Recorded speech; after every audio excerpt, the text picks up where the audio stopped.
Thế giới tâm linh và bảng số liệu đo lường thường được xem là hai làn ranh không bao giờ cắt nhau. Một bên là trực giác mờ ảo của các nhà tiên tri. Bên kia là mô hình cứng nhắc của những nhà phân tích rủi ro với bảng dữ liệu hàng nghìn dòng. Nhưng có một trạng thái bất thường mà bất kỳ chuyên gia dự báo nào cũng phải rợn gáy khi chứng kiến, đó là khoảnh khắc một lời cảnh báo bằng tâm linh bỗng đâm sầm vào cùng một điểm nứt gãy mà hàng loạt tài liệu phân tích khô khan cũng đang chỉ vào. Một lời sấm truyền trở nên lạnh lẽo nhất không phải vì sự thần thánh. Nó đáng sợ khi nó thôi vang vọng trong cõi huyền và bắt đầu gặp gỡ dữ kiện thô ở ngoài đời. Chào mừng bạn đến với kênh The Foresight Report, nơi giao cắt giữa những tín hiệu mờ của tương lai và cấu trúc cứng của thực tại. Chúng tôi không cổ suý thói mê tín, mà huấn luyện cách đọc sự hội tụ của điểm báo. Hãy cùng bóc tách khái niệm định hình lại cách bạn quan sát rủi ro, cross confirmation hay khẳng định chéo. Khi nhà tiên tri Baba Vanga hoặc nhà ngoại cảm Craig Hamilton Parker vẽ ra bức tranh về một cuộc suy sụp chuỗi cung ứng hay một biến động y tế toàn cầu, người chuộng dữ kiện có quyền cười nhếch mép. Nếu các nhà tiên tri thao thao bất tuyệt một mình, những lời đó rất dễ bị xếp vào mục mê tín dị đoan. Bạn có thể tự cho phép mình bỏ ngoài tai. Nhưng trò chơi thay đổi hoàn toàn tính chất nếu bạn bật tin tức kinh tế lên và nhận ra. Ngay tại cái khe nứt, fault line mà họ vừa chỉ tay, dòng vốn của các định chế tài chính toàn cầu cũng đang âm thầm rút sạch. Các chỉ số về đứt gãy công nghiệp đang chớp đỏ ở mức kỷ lục, còn biểu đồ địa chính trị bắt đầu uốn cong mang hình thù chết chóc. Đây là lúc chiếc chuông cảnh báo được gõ bằng hai chiếc búa đến từ hai thế giới hoàn toàn khác hệ. Tại The Foresight Report, chúng tôi không đánh giá tín hiệu dựa trên nhãn mác kiểm chứng hay ngoại cảm tâm linh.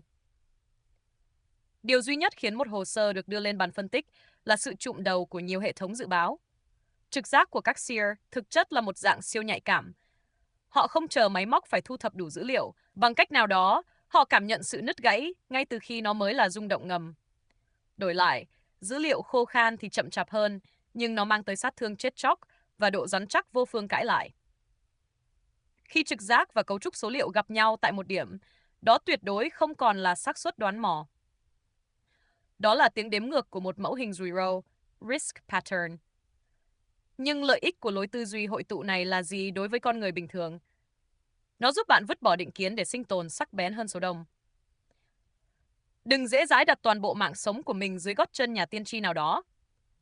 Sự sụp lạy vô căn cứ chỉ biến bạn thành bầy cừu ngây thơ. Nhưng ở phía ngược lại, đừng nuôi dưỡng sự kiêu ngạo tuyên bố, tôi chỉ tin vào dữ kiện bố ca.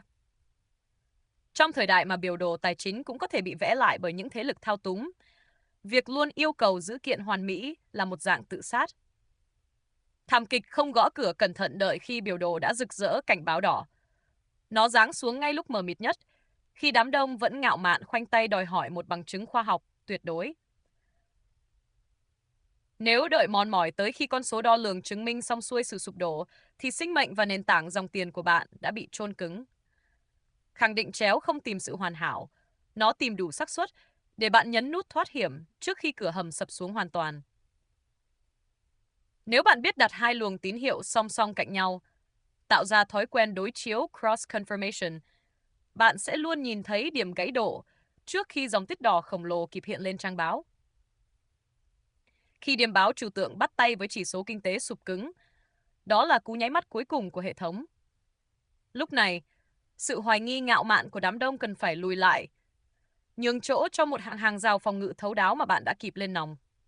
Lịch sử cho thấy những thảm kịch kinh hoàng nhất chưa từng xuất hiện mà không kèm theo chuỗi báo động ở cả hai chiều dữ kiện và trực giác. Một cảnh báo xứng đáng bật chế độ sinh tồn khi nó thôi đứng một mình. Người khôn ngoan không tin mù quáng vào trực giác, nhưng họ tuyệt đối không cười nhạt khi trực giác và một biểu đồ khô ráp cùng chỉ vào một khe hở dưới chân mình. Nếu lối đọc tín hiệu sắc lệnh này là vũ khí bạn tìm kiếm, hãy nhấn theo dõi The Foresight Report. Chúng tôi đập tan ảo mộng mù quáng và kéo thông điệp về định nghĩa sinh tồn nhất. Hẹn gặp lại bạn trước khi các tín hiệu kịp kích nổ. Xin chào.